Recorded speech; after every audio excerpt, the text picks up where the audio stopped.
Now, I should have basically covered uniform convergence and pointwise convergence, but I deliberately avoided this.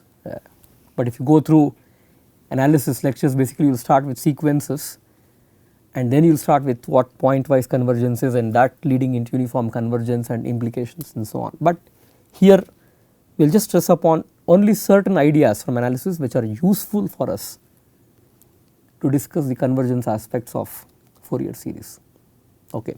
One of the important concepts is uniform convergence. So, let me define what this means.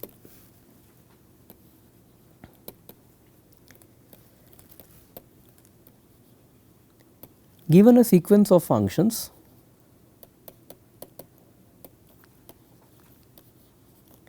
f small n subscript small n x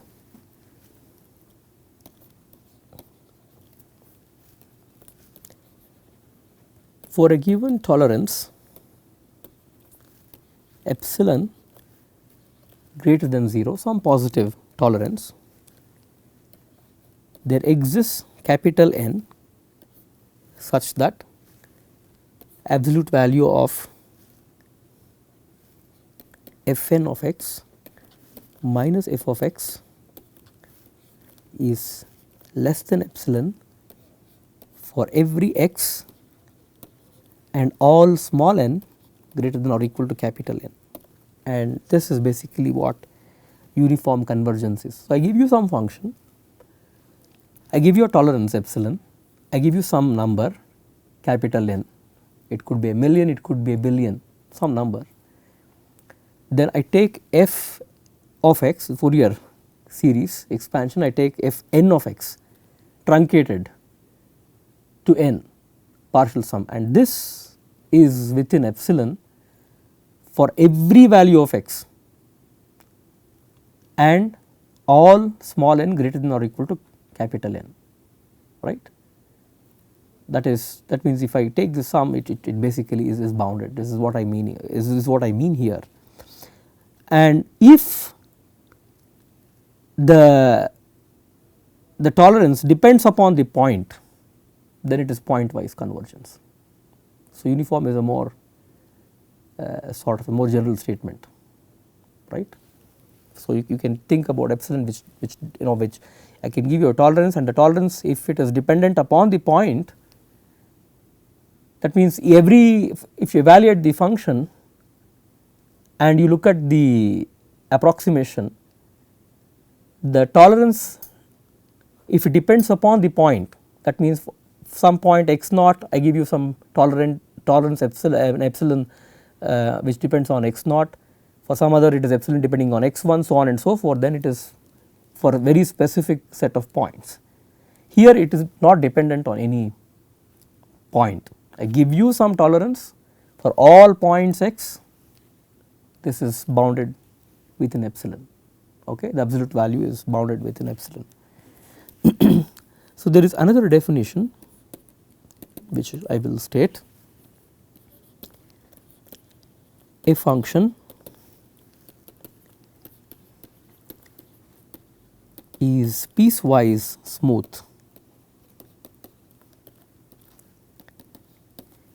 if it is continuous and its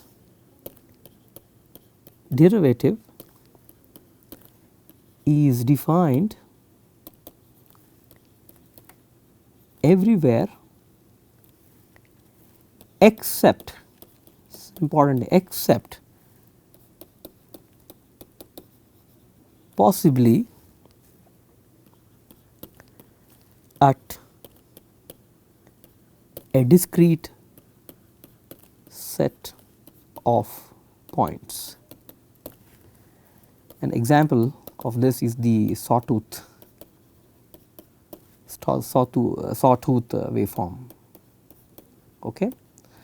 A function is piecewise smooth if it is continuous and its derivative is defined everywhere except possibly at a discrete set of points, at some points. So, sawtooth waveform is one of them. I mean, it is, imagine this is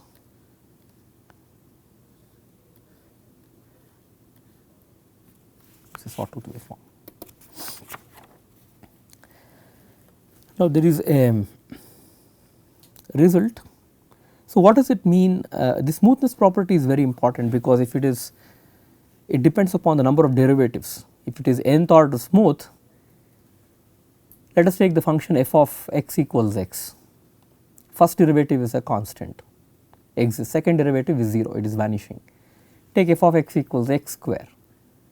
Second derivative, it exists, right? Second derivative, first derivative is 2x, second derivative is 2, constant, right? Two derivatives exist, after which it just vanishes. So, if a function is nth order smooth, if all the n derivatives exist and you take the next derivative, it just vanishes, next higher order derivative, it just vanishes. So, when we talk about smooth functions, it should be really differentiable many times. Now, if you think about the Gaussian function, how many derivatives does it have? Many. So, this Gaussian kernel, it is useful in many applications in signal processing, because it is smooth. Keep on taking the derivatives, it is smooth to that extent, right. This is one of the important ideas in signal processing, and I think in the wavelets also, the Haar, for example, is not nth order smooth function. Just take the immediate derivative, it just, there is trouble at the points, and of course we can investigate the time frequency uncertainty at those points. It's an interesting exercise, but I think what you have to bear in mind is, since it is not smooth, if you want a smoother approximation, you may need conditions in creating your wavelet functions, etc. So, this is one of the important considerations in signal processing. Okay. So, a little bit of digression, but I think you have to get the idea of what smoothness is. Now, we have a theorem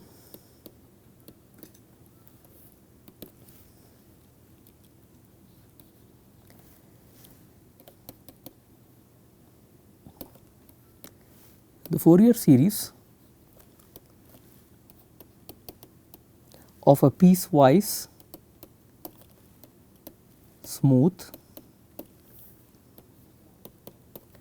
2 pi periodic function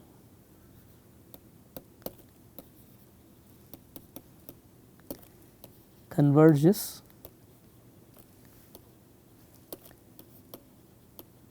uniformly to f of x on the interval minus pi to pi.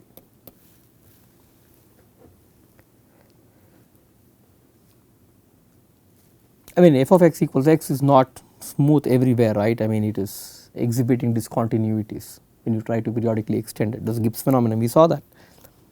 Now, imagine that we have periodic, it is a piecewise smooth 2 pi periodic function, and the Fourier series of that function converges uniformly to f of x on the interval minus pi to pi. We have to prove this result.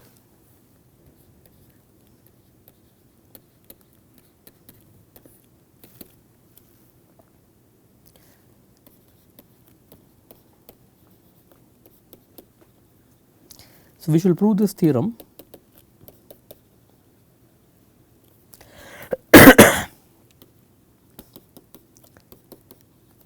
with the assumption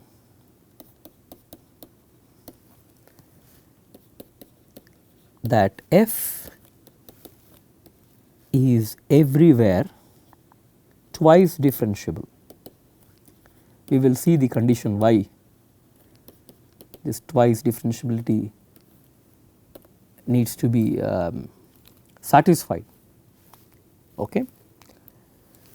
So, let us start with the function.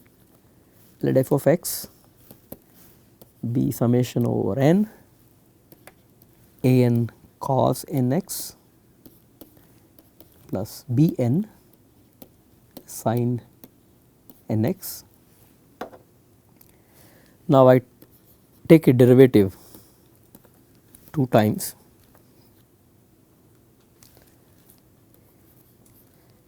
This is one thing nice about these trigonometric functions. Cos becomes minus sine when you take a derivative, right, sine when you take a derivative it becomes cos. So, taking twice derivative is not so difficult for us. So, if this is giving us a n double dash cos n x plus b n double dash sin n x, then we can relate a n double dash and b n double dash in terms of a n and b n. Okay. So, here a n double dash is minus a n times n square and b n double dash is minus b suffix n times n square. Not too difficult, just take a derivative, n pulls out, take another derivative, n pulls out, cos becomes minus sine, sine becomes cos, there is a negative sign there, right. It is straightforward. Now,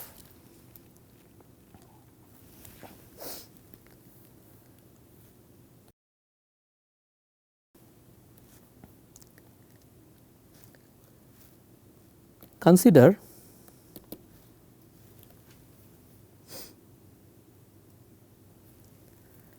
summation n equals 1 to infinity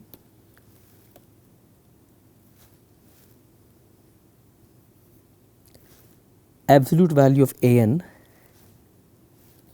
plus absolute value of b n.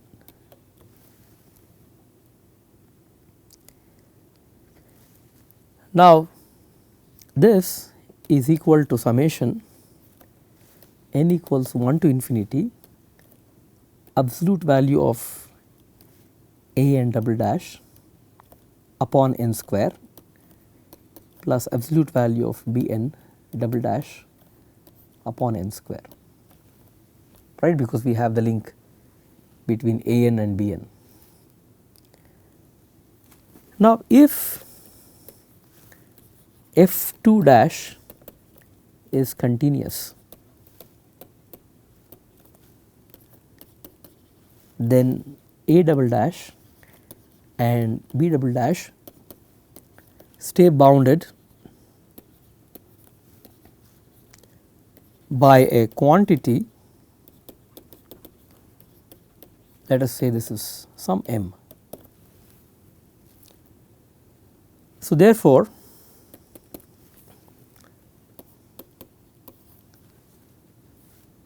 B can be, did I use A somewhere earlier? Maybe I can call this A set of equation, this is I call A.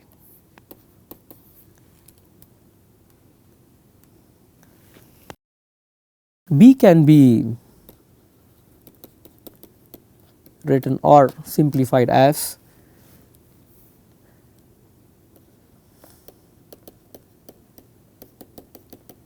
because this is bounded, this is less than or equal to summation n equals 1 to infinity say m upon n square, let us say this is m and n if you want, or you can bring in one quantity which is m, which is max of m comma n, you could do that as well, but let us just get it in this form. So, this is basically m plus n times summa n equals 1 to infinity 1 upon n square, and we know this is finite and bounded and given by pi square upon 6. It is not too difficult to prove this result. So, now if m and n are finite, this is finite. So, everything is finite, therefore, you can say that this is not heading to infinity and this is basically bounded.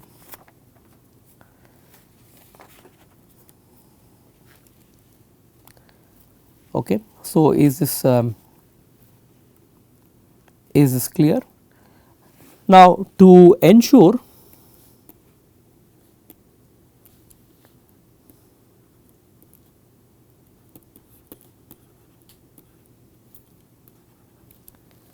uniform convergence,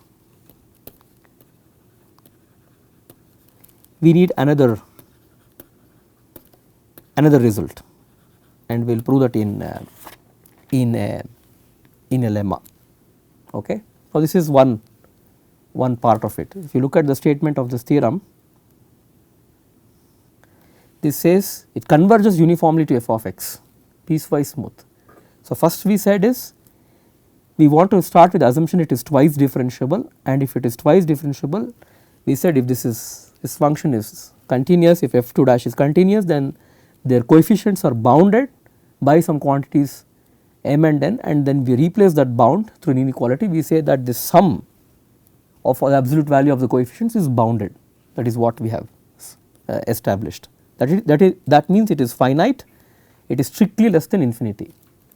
Okay, let us get into the technical details of another lemma which is useful towards the main result. Suppose f of x is a naught plus summa k equals 1 to infinity a suffix k cos k x plus b suffix k sin k x with k equals 1 to infinity absolute value of a k plus absolute value of b k, this being strictly less than infinity. See, this condition is being satisfied in the previous result, right. We took the absolute value of the coefficients and that is finite. If this result is true, then Fourier series converges uniformly and absolutely to the function. So, basically now in the first part of the previous result we have not proved it completely, we have just established this result. We need to start with this condition here that the coefficients are bounded and then establish the uniform convergence property. So, therefore, this lemma is nested inside the theorem. Okay. I could have done a lemma first and I could have proved something, but I want you to get a feel of the flow of the theorem. So, therefore, I am nesting the lemma literally inside the theorem so that you can understand how this works. So, we will start with the proof.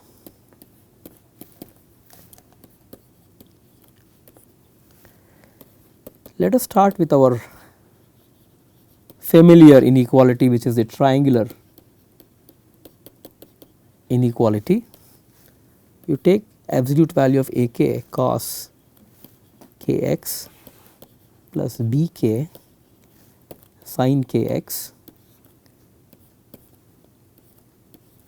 This is less than or equal to absolute value of a k plus absolute value of b k, because cos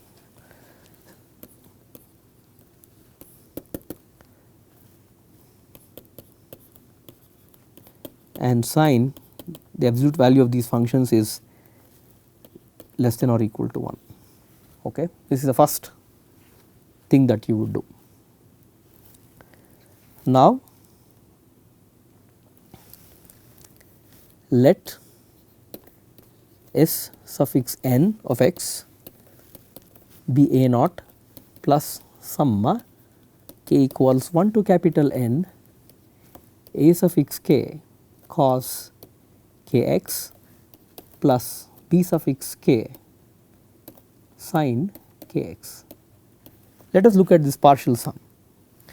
Now, f of x minus S n of x is summation k equals n plus 1 to infinity a k cos k x plus bk sin kx, right. If you just remove this from k equals 1 to n, you are left with the pile from n plus 1 to infinity that you need to take a sum. Now absolute value of f of x minus s suffix n of x, this is now less than or equal to summation k equals n plus 1 to infinity absolute value of ak plus absolute value of bk. But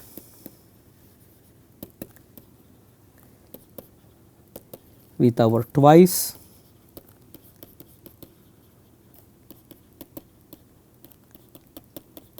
differentiability condition,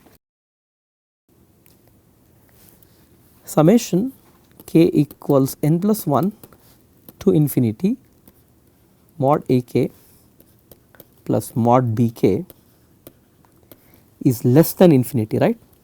We proved that result because that constant was heading to pi square way. Now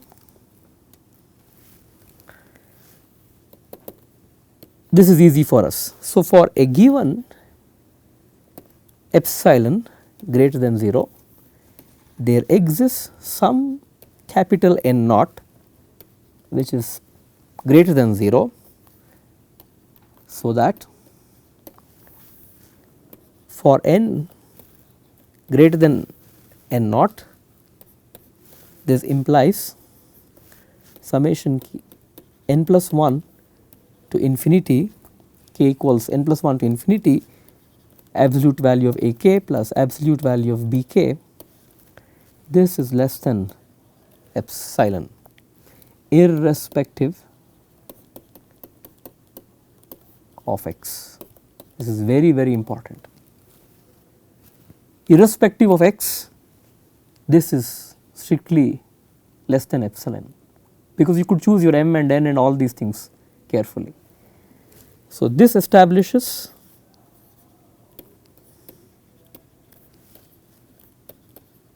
uniform convergence. So I would just close the proof of this lemma here. I will also close the proof of this theorem saying use lemma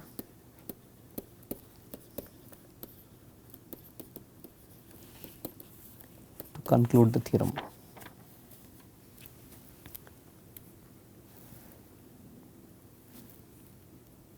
Okay.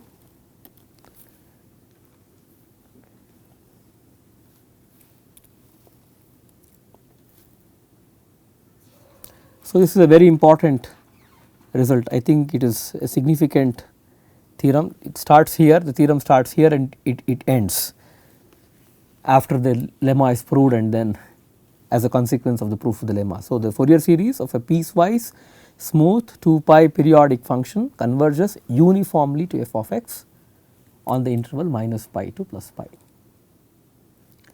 So we will stop here.